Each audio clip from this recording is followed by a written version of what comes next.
दुनिया में रहना है तो काम कर प्यारे, हाथ जोड़ सबको सलाम कर प्यारे।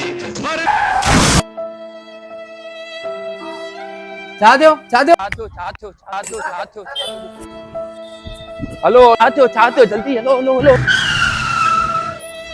आ जाओ भैया।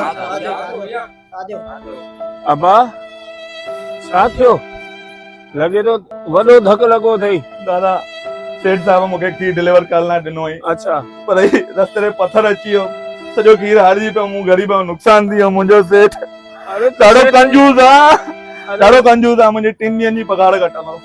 हाणे मुंहिंजी मर्ज़ी आहे, गरीब मिसकिन माण्हू आहे, नहीं मदद सभई गॾिजी करे जेके बि करिणी। बीठा आहियूं मदद इन्ही करे सघूं था।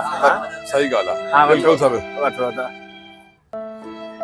भाई जंहिंजी जेका शक्ति हुजे ग़रीब जी मदद कयो।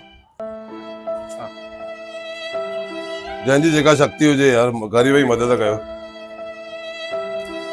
ओए वाह वाह वाह वाह वाह वाह सदाई खुश हूंदा सदाई खुश हूंदा। मां पंहिंजे तरफ़ां बि रखांसि कुझु। भैया ये सभिनी जी उघराणी सभिनी मिक्स करे आई आहे। दादा तव्हां सभिनी जो खूब खूब आभार। मुंहिंजो इन्हनि सेठ सभिनी जो आभार आहे। ये 3 ॾींहंनि जी पघार कटे छॾियां।